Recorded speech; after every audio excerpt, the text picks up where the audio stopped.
अगदी सत्य घटनेवरती आधारित हा संपूर्ण व्हिडिओ आहे आणि या संपूर्ण घटनेवरती आधारित अगदी छोटीशी एक कविता जोडण्याचा प्रयत्न केला की खरं तर कळतच नाही मला कशी सांगू तुम्हाला कलियुगाच्या नात्याची ही व्यथा।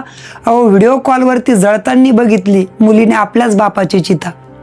3 लेकींना जन्म दिला, लहानसं मोठं पण केलं, पण मृत्यू होता संपला त्या बापाच्या अस्तित्वाचा खेळ। की 3 लेकींना जन्म दिला, त्यांना लहानसं मोठं केलं, पण मृत्यू होता संपला त्या बापाच्या अस्तित्वाचा खेळ। म्हणे लवकर आवरा, मुली म्हणे लवकर आवरा, आम्हाला आंघोळ पण करायची। चिता जळेपर्यंत सुद्धा नव्हता त्या लेकींना वेळ। किती दुर्दैवी आणि वाईट। आणि हे मी म्हणत नाही, हा संपूर्ण व्हायरल झालेला व्हिडिओ अगोदर तुम्ही पहा आणि नंतर मी पुढच्या या कवितेच्या ओळी आपल्या सर्वांसमोर मांडतो। हाँ बिल्कुल अच्छे से हो गया। ठीक है तो मैं अभी और कितना टाइम लगेगा? तो हम लोग किचन आएंगे और नाइट एक्स्ट्रा चलाएंगे। नहीं मतलब 10-15 मिनट में काय बोलणार? कोणी म्हणतं माता, कोणी तर साक्षात तुम्हाला लक्ष्मीचं रूप म्हणे। की कोणी म्हणतं माता, कोणी तर साक्षात तुम्हाला लक्ष्मीचं रूप म्हणे, पण तुम्ही तर जन्म देणाऱ्या बापालाच विसरून गेल्या त्याच्या त्या म्हातारपणी। आईला पण विसरून गेल्या 3 मुली आणि बापाला पण विसरून गेल्या। खरं तर असं म्हणतात की मुलापेक्षा मुलगी बरी आणि दोन्ही कुळाचा उद्धार करी। की मुलापेक्षा मुलगी बरी, दोन्ही कुळाचा उद्धार करी, हे शब्द ऐकता शब्द जणू हृदयात जातो। मग शेवटी प्रश्न एवढाच की चितेला आग लावायला मुलगी नाही असा वेळ जन्म देणाऱ्या बापावर काय येतो? अर्थात मी सगळ्याच मुली वाईट आहे असं बिलकुल म्हणणार नाही, कारण असे कित्येक उदाहरण आहे आपल्या समाजात जिथे आई वडिलांनी रात्रंदिवस मेहनत केली मुलांसाठी, धन इस्टेट कमावून ठेवली त्या मुलांसाठी, पण त्याच आई वडिलांच्या म्हातारपणी जेव्हा आई वडिलांना मुलाची खरी गरज होती, खऱ्या आधाराची गरज होते, तेव्हा मात्र मुलाने नाही तर मुलीने आई वडिलांना साथ दिली, आधार दिला, त्यांना सांभाळलं। असे पण हजारो लाखो उदाहरण आपल्याला या समाजात बघायला मिळतील।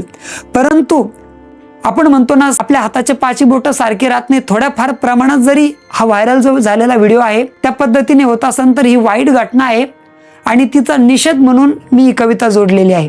म्हणून शेवटी असंच म्हणावं लागेल की जन्म देऊन बापाने गुन्हाच केला, कारण आई वडिलांच्या पोटी जन्म घेतला, त्यांनी तुम्हाला लहानसं मोठं केलं, शिक्षण दिलं आणि ते शिक्षण घेऊन तुम्ही शिक्षिका झालात। सोशल मीडियावरती जेव्हा मी सगळ्या त्या कमेंट्स वाचत होतो, अनेक जण म्हणत होती की अशा शिक्षिका मुलांना काय संस्कार देतील ज्या स्वतःच्या बापाला विसरून गेल्या।